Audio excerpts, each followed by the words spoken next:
Do you feel you're in the dark? Your sun is rising. Hi again, my friends.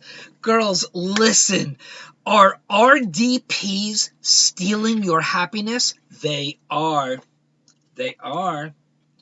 And you're wondering what the heck is an RDP? Because, not a clue, right?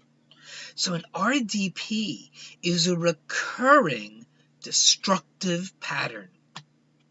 A recurring destructive pattern. They steal your happiness. These are behaviors that we do that keep us doing the same thing. So these are behaviors that just don't lead to results that we want.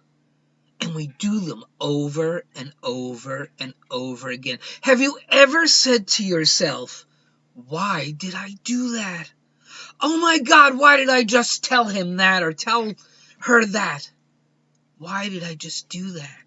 You know from that moment already that it's not going to turn out good, and yet you set it up. You made it happen. Why? Well, we're going to dig into why right now. Have you ever tried to change that kind of behavior? It's not easy, is it? No, it's not easy at all. Let's take a look at a couple of examples. Relationships, huh? This is probably one of the biggest places where this happens. Have you ever experienced a relationship that starts out hot and heavy and then explodes into emotional trauma and disaster? Over and over and over again. Have you ever... Do you find that you keep finding the same guy with a different name? You know what I'm talking about. It's really funny. When I was out there speaking about holistic health care, I kept finding girls who were nurses. Now that I speak about the mind and about the power of our minds and that transformation, I keep finding girls who are really into spiritual and psychic things, which is awesome for me. But do you see the connection? Any recurring thing in your life that does not serve you today is a recurring destructive pattern. And we could put a stop to it. But let's take a look at some other relationships. You see, we have all kinds of relationships in our lives, and every one of them can have a recurring destructive pattern in it. We can have parents. I mean, think about your parents. Oh my God, right? What kind of destructive patterns do they have with you, and do you have with them? How about if you're old enough to have children? How about them? What kind of destructive patterns, recurring patterns that are just not working for you do you have with your children? Family members, friends, co-workers, strangers. Let me just take a moment and talk about friends and co-workers. Friends and co-workers, you spend an awful lot of time with your friends and co-workers. The only people you spend more time with is your immediate family. So your friends and co-workers, this is your environment. The environment in which, imagine yourself as a fish in a bowl of water, in a tank of water. Well, these are the other fish you swim with. And you will be like them. Your 5 closest friends. Now, usually this saying applies to your 5 closest friends represent the income level you'll be at, the financial level you'll be at. But I'm telling you, it's more than that. Your 5 closest friends will also dictate the emotional state and the belief systems you have. And that will, will dictate your happiness.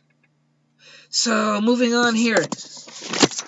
I see we're up to 4 minutes, and I have to turn my page over with notes and retape it to the computer because it's going to fall over again. There we go. Now, are you ready? Here's my question to you. After all of that, recurring destructive patterns, oh my God, I never realized that I had so many of them. Do you realize how many you're living with today? And it's not your fault. They probably got set up a long time ago. Especially that one about like the same guy with a different name. Yeah, you created that pattern long time ago. And you don't even realize you're living in it.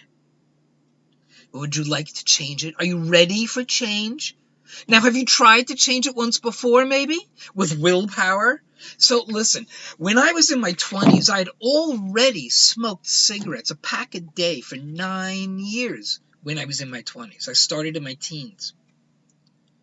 And I woke up one day and I just said, I'm done. I am done with smoking cigarettes. And boom, willpower, I was done. I only tried one cigarette one other time and hated it. On the other hand, let's talk about sugar. I have 36 sweet teeth in my mouth. Well, minus the teeth that are missing.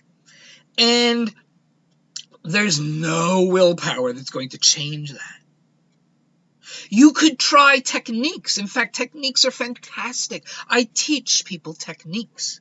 Affirmations, visualizations, hypnosis. But the best technique is to change your beliefs. So recently I underwent a health issue and had to go on a very low sugar diet. And I survived.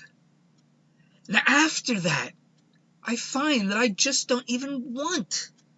I want sugar. Let's be honest, I still like sugar.